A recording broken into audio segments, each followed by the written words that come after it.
नमस्ते, आपके साथ मैं हूं पुष्पेंद्र।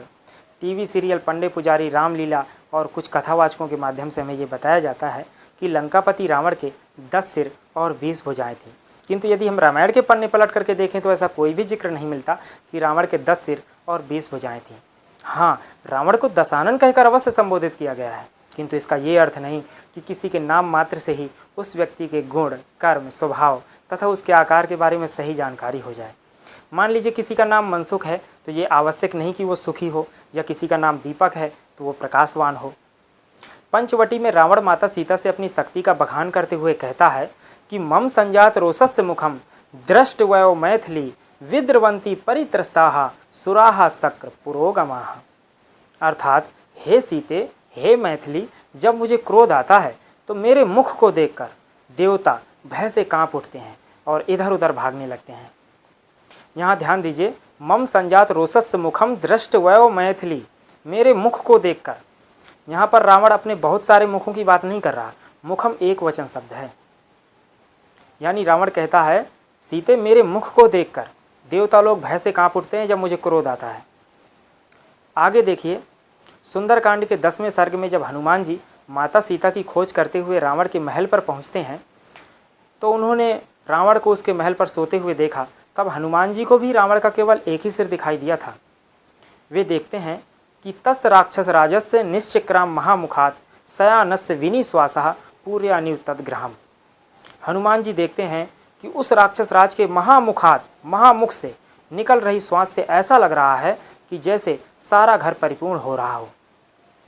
महामुखात पंचमी विभक्ति का एक वचन शब्द है। उस राक्षस राज के महामुख से, यहाँ भी रावण के कोई 2 या 10 सिर नहीं है, एक ही सिर है। चलिए और भी प्रमाण देख लेते हैं। जब मेघनाद का वध हो जाता है तो रावण शोक में डूब जाता है। क्रोध में उसकी आंखें लाल लाल हो जाती हैं और उसकी आंखों से अश्रु की बूंदें गिरने लगती हैं। श्लोक आता है, तस्य क्रुद्धस्य नेत्राभ्याम प्राप्तन्न अश्रु बिंदवाहा दीपाभ्याम इव दीप्ताभ्याम सार्चिसा स्नेह बिंदवाहा। अर्थात उस क्रोधित रावण के नेत्रों से इस प्रकार से अश्रु की बूंदें गिरने लगीं जैसे 2 जलते हुए दियों से तेल की बूंदें गिर रही हों।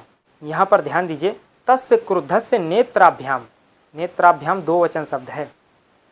यानी उसके 2 नेत्रों से इस प्रकार से अश्रु की बूंदें गिरने लगीं जैसे 2 जलते हुए दियों से तेल की बूंदें गिर रही हों। तो फिर रावण के 10 सिर कहाँ गए? कुछ लोग कहते हैं कि नहीं, जब रावण युद्ध करता था तो युद्ध के समय उसके 10 सिर और 20 भुजाएं हो जाती थीं। चलिए ये भी देख लेते हैं। जब श्री राम जी और रावण का युद्ध हो रहा है तब श्री राम जी को भी रावण का केवल एक ही सिर दिखाई दे रहा है।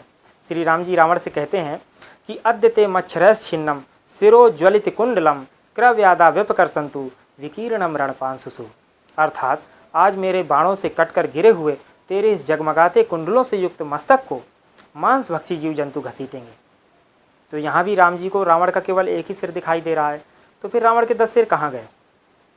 कुछ विद्वानों का ये मत है कि रावण के नाम का डंका 10 दिशाओं में बजता था, इसीलिए उसे दशानन कहा गया है।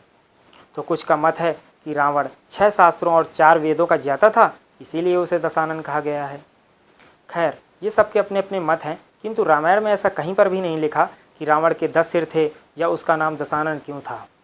बाकी आपकी क्या राय है हमें कमेंट बॉक्स पर अवश्य बताइएगा। और हाँ, यदि चैनल पर नए हैं तो कृपया चैनल को सब्सक्राइब अवश्य कर लीजिएगा। नमस्ते, जय हिंद, जय सनातन धर्म।